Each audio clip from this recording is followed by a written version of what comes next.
News 14 Bangla digital মিডিয়ার পক্ষ থেকে আপনাকে জানাই স্বাগত। তো আমাদের পাথর প্রতিমার বিধানসভায় সম্মানিত বিধায়ক আপনি, তো আজকের যে সভাটা উপস্থিত আপনি হলেন, তো এই সভা থেকে সদস্যদের কি বার্তা দিতে চান?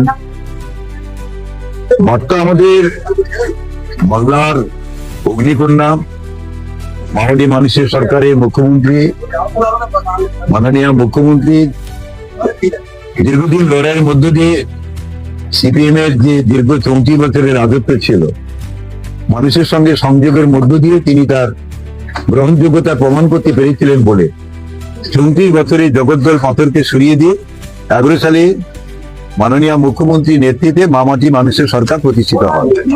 এবং সেটা আসার পর থেকে একদিকে যে অর্থনৈতিক বুনিয়াদটা খুবই খারাপ ছিল, 2,03,000 কোটি টাকা ঋণের বোঝা ছিল মমতা ব্যানার্জির উপর, এবং এলাকাটা অশান্ত পরিবেশ ছিল। সেই অশান্ত পরিবেশকে শান্তির মুরিদ্দানে পরিণত করা এবং তারপর থেকে বাংলার সমস্ত মানুষের উন্নয়নের জন্য তার বিভিন্ন পরিকল্পনা, যেটা এই মুহূর্তে প্রায় 94টা প্রকল্পে উন্নীত হয়েছে। এই 94টা প্রকল্পের মূল তাৎপর্য হচ্ছে এটা সার্বজনীন, অর্থাৎ সমস্ত স্তরের মানুষের জন্য তিনি এটা করেছেন। অন্যান্য সরকারের ক্ষেত্রে অভিমুখ থাকে, তারা কেবলমাত্র রাজনৈতিক রং করে কার্যক্রম করেন, কিন্তু মমতা ব্যানার্জি সকলের জন্য চিন্তা ভাবনা করেন বলে এই গ্রহণযোগ্যতাটা তিনি অনেক জায়গায় নিয়ে আসতে পেরেছেন।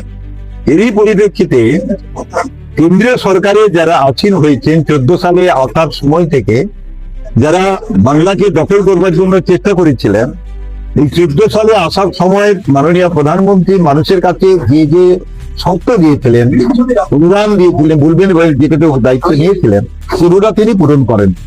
2 কোটি বেকারের চাকরির কথাও যারা বলেছিলেন সেটাও সাধ্য করেননি, এবং 15 লক্ষ করে টাকা প্রত্যেকের পাসবই পৌঁছে দেওয়ার কথা, বিনা পয়সায় গ্যাস দেওয়া, এই সমস্ত অনেক প্রতিশ্রুতি দিয়েছিল, কোনো প্রতিশ্রুতি রক্ষা করেনি। তফাৎটা হচ্ছে এখানে মুখ্যমন্ত্রীর সঙ্গে, মুখ্যমন্ত্রী যা বলেন তা করেন, প্রধানমন্ত্রী যা বলেন তা মোটেই করেন না। এই দুজনের মধ্যে তফাৎ। এবারে আমাদের 11 সাল থেকে উনি দায়িত্বে আছেন। এবারে 2026 সালে যে বিধানসভা নির্বাচন, এই নির্বাচনে মমতা ব্যানার্জি তার উন্নয়নের যে চিন্তা ভাবনা নিয়ে মানুষের কাছে তুলে ধরবার চেষ্টা করছেন। অন্যদিকে কেন্দ্রীয় সরকারের প্রধানমন্ত্রী যে কোনো মূল্যে এখানকার বাংলাটাকে দখল করবার জন্য বাংলার উন্নয়নের টাকা যেমন তিনি বন্ধ করেছেন, দীর্ঘদিন ধরে বন্ধ রেখে দিয়েছেন, সে 100 দিনে কাজে টাকা হতে পারে, ঘরের নির্মাণের জন্য, মাথার ছাদের জন্য টাকা হতে পারে, এমনি সড়ক উন্নয়নের টাকা হতে পারে। এভাবে করে জিএসটি বাবদ কোটি কোটি টাকা নিয়ে যাচ্ছেন, কিন্তু বাংলাকে বঞ্চনা করে বা প্রতারণা করে বাংলার মানুষের কাছে নিজের গ্রহণযোগ্যতাটাকে প্রমাণ করবার চেষ্টা করে ব্যর্থ হয়েছেন। এবং এবারে নির্বাচনে যে কোনো মূল্যে প্রধানমন্ত্রী বাংলাকে দখল করবার জন্য উন্নয়নের বার্তায় মমতা ব্যানার্জির কাছে পৌঁছতে পারবেন না, এটা প্রধানমন্ত্রী ভালোভাবেই জানেন।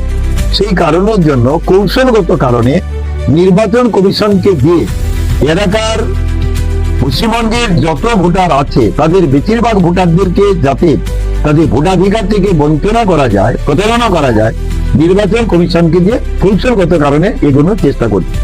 এটাই হচ্ছে যে এই মুহূর্তে পশ্চিমবঙ্গের কাছে সবচেয়ে গুরুত্বপূর্ণ বিষয়। অথচ মমতা ব্যানার্জি এর জন্য প্রতিবাদ করছেন, এবং নির্বাচন কমিশন যেভাবে করে পক্ষপাতমূলক কাজ করছেন তার বিরুদ্ধে তীব্রভাবে তিনি যেমন প্রতিবাদ করছেন, এবং সেই সঙ্গে সঙ্গে আমাদের যারা পশ্চিমবঙ্গের এই মুহূর্তে উল্লেখযোগ্য যুব আইকন হিসাবে অভিষেক ব্যানার্জি, যে তৎপরতার সঙ্গে, যে দৃঢ়তার সঙ্গে ইতিপূর্বে 100 দিনে কাজে টাকা না দেওয়ার কারণের জন্য গিরিবামল লিখিতভাবে প্রধানমন্ত্রীর কাছে বলেছেন। অন্যদিকে মাননীয় আমাদের যুব আইকন অভিষেক ব্যানার্জি দীপ্ত একদম মহিমা নিয়ে টোটাল আন্দোলন করতে গেলে একদম দিল্লির মুখে আমাদেরকে সঙ্গে নিয়ে কিন্তু আজকে কেন্দ্রীয় সরকারের বঞ্চনার বিরুদ্ধে প্রতিবাদ সংগঠিত করেছে। এবং এখনো যেভাবে করে এই এসআইআর এর মাধ্যমে প্রকৃত যারা ভোটার তাদেরকে বঞ্চনার জন্য বারবার করে দাবি করেছেন, সেই দাবিকে নির্বাচন কমিশন কোন প্রকার গুরুত্ব দেননি, যার জন্য তিনি নিজে মমতা ব্যানার্জির অনুপ্রেরণায় অভিষেক ব্যানার্জি গোটা পশ্চিমবঙ্গের সর্বস্তরে লক্ষ লক্ষ মানুষকে নিয়ে এই যে প্রতারণা তার বিরুদ্ধে কিন্তু জনমত তৈরি করেছেন। জনতার যে গর্জন চারিদিকে উচ্ছ্বসিত আবেগে চলে এসেছে। এই কারণের জন্য আমরা এসআইআর এর যে দুর্নীতি এবং এসআইআর এর মাধ্যমে ওদের মূল লক্ষ্য যারা মুসলিম সম্প্রদায় তাদেরকে বাংলাদেশি বলে এখান থেকে পাঠিয়ে দেওয়ার চেষ্টা করছে। ইতিপূর্বে আপনারা জানেন সোনালী বিবি যিনি ভারতবর্ষের নাগরিক, তার সমস্ত কাগজপত্র থাকা সত্ত্বেও আজকে ডবল ইঞ্জিনের সরকাররা তারা আস্তে আস্তে করে পুশব্যাক করে বাংলায় পাঠিয়ে দেন। বাংলাদেশে যাওয়ার পরে তার যথাযথ কাগজ দেখার পরে সেখান থেকে পরিষ্কার বলে দেওয়া হলো যিনি ভারতবর্ষের নাগরিক, অর্থাৎ ভারতবর্ষ থেকে একে ফেরত দিতে হবে। তা সত্ত্বেও কেন্দ্রীয় সরকারে কোন রকম করে সহযোগিতা পারেনি। কিন্তু অভিষেক ব্যানার্জি আইনি কত লড়াই করে সেই আমাদের মেয়েটিকে আমাদের ভারতবর্ষে নিয়ে আসে। কিছুদিন আগে তিনি একটা সন্তান সম্ভব হয়, এবার সন্তান সম্ভব না, সন্তান প্রসব করেছেন এবং তার নামকরণও করেছেন মাননীয় অভিষেক ব্যানার্জি। এই যে মানুষের পাশে থেকে কিভাবে করে সহযোগিতা করতে হয়, এটা মমতা ব্যানার্জি এবং অভিষেক ব্যানার্জি সেই বার্তাটাই কিন্তু সকলের কাছে দিচ্ছে। এই প্রতারণার হাত থেকে বাঁচার জন্য দিদির নেতৃত্বে বা অভিষেক ব্যানার্জি যে পরামর্শক্রমে বা তার যে তিনি যে ব্যবস্থাগুলোকে গ্রহণ করেন, এটাই মানুষের কাছে তুলে ধরে আপাতত এই নির্বাচনী কৌশলে মানুষকে যথাযথভাবে যে হয়রানি নেওয়ার চেষ্টা করছে, হিন্দু মুসলমানের বিরোধ করছে, তেমনিভাবে মতুয়া সম্প্রদায় তারা তো হিন্দু সম্প্রদায়, আজকের রাজবংশী তারাও কিন্তু হিন্দু সম্প্রদায়, তাদেরকেও কিন্তু এইভাবে করে এই মানে অন্যায় ভাবে তাদেরকে কিন্তু নাগরিকত্ব দূর করার জন্য ব্যবস্থা করে যে কোনো মূল্যে পশ্চিমবঙ্গকে আজকে দখল করবার চেষ্টা করে। 2026 সালে যে বিধানসভার আপনাদের যে পরিকল্পনা, আপনারা যে সংখ্যা গনিষ্ঠ নিয়ে রাজ্যে মুখ্যমন্ত্রী তো চেয়ার নিয়েছেন, আপনারা যে 214টা সিট পেয়েছেন, তো ভবিষ্যতে যে 2026-এর বিধানসভা যাচ্ছে সেক্ষেত্রে বলা অপিজির যারা নেতা আছে তারা দাবি করছেন যদি স্বচ্ছভাবে এসআইআর হয় তো তাহলে তৃণমূল সরকার তাহলে জামানত বাজেয়াপ্ত হয়ে যাবে এবং তারা পদত্যাগ করতে বাধ্য হবে, মানে তারা হেরে পুরো বাংলা বিজেপি সরকার ক্ষমতা আসতে চলে। এ বিষয়ে আপনার কি মন্তব্য? এ বিষয়ে একদম অতি পরিষ্কার, বিজেপি গভর্নমেন্ট জানে না তাদের ঘরে ভাতের চাল নেই, না সংগঠন বলে কিছু নেই, নম্বর 1। এবং মমতা ব্যানার্জি যে উন্নয়ন করছে এটা গোটা বাংলার প্রত্যেকটি বাড়িতে বাড়িতে সেটা পৌঁছে গেছে বলে মানুষের কাছে মমতা ব্যানার্জি গ্রহণযোগ্যতা তীব্রতর ভাবে বৃদ্ধিপ্রাপ্ত হচ্ছে। এই জায়গা থেকে মমতা ব্যানার্জিকে হটিয়ে দেওয়ার ক্ষমতা নেই। বিগত 2021 সালে আমাদের অমিত শাহ বলেছিলেন, প্রধানমন্ত্রী বলেছিলেন 200 পার গিয়া, এখানে কিন্তু 200 পার গিয়ে মিল থেকে 77 আটকে গেছে। পরবর্তীকালে তাদের ধ্বংস হয়ে আরো 67-তে নেমে এসছে। এবারে যে ছলনা করছে এবং যে মানুষকে যেভাবে করে হ্যারাসমেন্ট করছে, হিন্দু মুসলমানের মধ্যে বিরোধ করছে, হিন্দুদেরও এখানকার অধিকার থেকে বঞ্চনা করার জন্য যে চক্রান্ত করছে, ওটা এলাকার সমস্ত মানুষ তারা ওয়াকিবহাল। এবং মমতা ব্যানার্জি এবং অভিষেক ব্যানার্জি যে লড়াই করছে মানুষের স্বার্থে, অধিকারকে রক্ষা করার স্বার্থে, এটা এলাকার মানুষরা জানেন। ফলে এই পরিপ্রেক্ষিতে যতই কৌশল অবলম্বন করুন না কেন, আগামী 26 সালের নির্বাচনে ওরা 50-এর নিচেতে নামবেই। মানে মমতা ব্যানার্জির প্রতি মানুষের সহানুভূতিটা আরো বেড়ে যাচ্ছে, যেহেতু একই কাজের জন্য বারবার করে মানুষকে যে হ্যারাসমেন্ট হচ্ছে তার অধিকারটাকে রক্ষা করার জন্য নির্বাচন কমিশনকে দিয়ে, এটাই কিন্তু মমতা ব্যানার্জির পক্ষে অনেক বেশি প্লাস পয়েন্ট। এলাকার মানুষ ওদের প্রতি ক্ষুব্ধ হয়ে ওদের একেবারে নির্ধারণ করে দেওয়ার মতো অবস্থায় নিয়ে যান। তাহলে আপনার বক্তব্য অনুযায়ী ওরা যে 77টা সিট জিতে আছে, তাহলে 77টা সিট ভবিষ্যতে থাকবে না? আপনার 77 না, 50-এর নিচে। 77-এর কোনো প্রশ্ন নেই, 50-ও পাবে না, ভোটব্যাংক নেই। মানুষ কিন্তু টোটালি আজকে তৃণমূলের দিকে। হাজার চেষ্টা করলে নির্বাচন কমিশনকে দিয়ে লড়াই করলো এবং সুপ্রিম কোর্টের কাছে মমতা ব্যানার্জি অভিষেক ব্যানার্জি বারবার করে যে যে দাবিগুলোকে নিয়ে গেছে, সুপ্রিম কোর্ট সেটাকে মান্যতা দিয়েছে, ন্যায্য দাবি বলে সেটাকে মান্যতা দিয়েছে। ওরা যে কৌশল করে কোন রকম করে ভোটার লিস্টের নামটাকে বেশিরভাগ বাতিল করে দিয়ে মেজরিটি করবার জন্য চেষ্টা করেছে। হাজার চেষ্টা করলেও আইন যেখানে আছে, আইন আমরা এখন বিশ্বাস করি, সুপ্রিম কোর্ট আছে, তার প্রতি আমাদের আস্থা রয়েছে, দিদিরও আস্থা থেকে গেছে।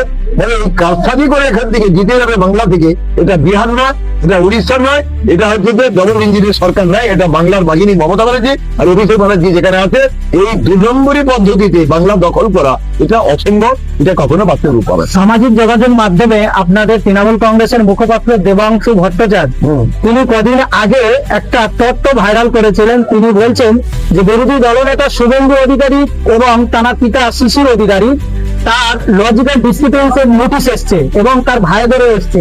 তাহলে তানাদের যদি নোটিশ আসে এবং তানারা লোকের সচেতন করে এবং রোহিঙ্গা তকমা দিতে যাচ্ছে এবং সাম্প্রদায়িক ইস্যু খাড়া করে, তারা কি পশ্চিমবাংলায় কোনো লাভ করতে পারবে?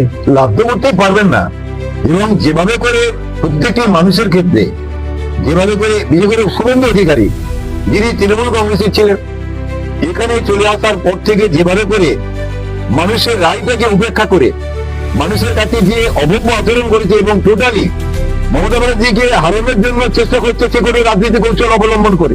কিন্তু এই কৌশল অবলম্বন করে যেভাবে করে জঘন্য ভাষায়, কদর্য ভাষায় মমতা ব্যানার্জিকে কখনো বলছে মুসলিম হয়ে গেছে, মূর্তমু করে এই সমস্ত করছে, এটা বাংলা মানুষ ভারতীয়কে দেখেনি।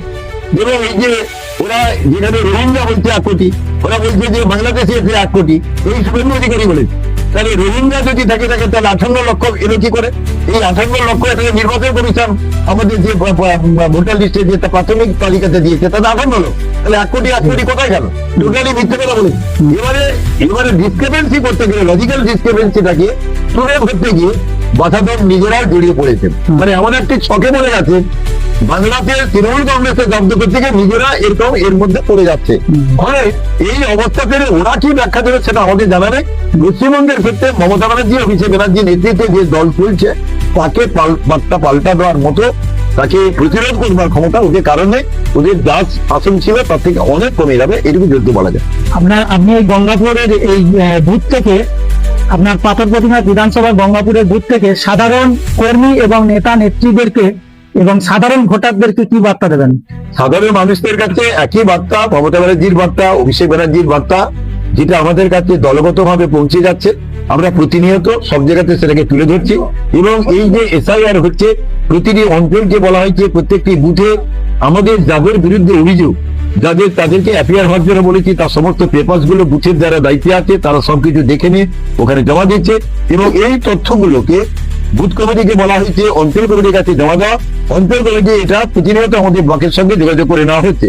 এটা আমাদের রিপোর্টটাকে রেডি করে রাখি।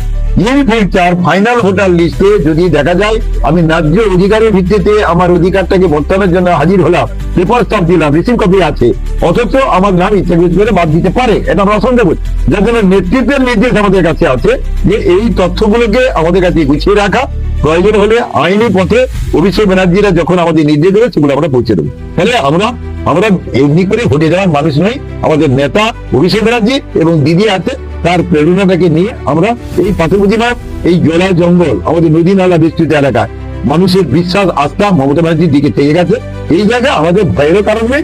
এবং আমরা একটা দিব্যনেত্র দেখতে পাচ্ছি যে বিগত দিনের যা রেজাল্ট ছিল তার থেকে অনেক ভালো রেজাল্টে পাথরপ্রতিমাতে আমাদের যিনি আসুন না কেন এই জায়গাতে রেজাল্ট করবে, এবছর সন্দেহ করে। ধন্যবাদ নিউজ 14 বাংলা ডিজিটাল মিডিয়াকে সাক্ষাৎকার দেওয়ার জন্য আপনাকে অসংখ্য ধন্যবাদ। আজকের এই সভা থেকে আর এই সভার সমস্ত যারা কর্মী এবং নেতা নেত্রী যারা উপস্থিত ছিল, নিউজ 14 বাংলার পক্ষ থেকে সবাইকে জানায় আন্তরিক প্রীতি শুভেচ্ছা এবং ধন্যবাদ জানিয়ে এ পর্যন্ত আজকের এই সাক্ষাৎকার শেষ করল। নমস্কার।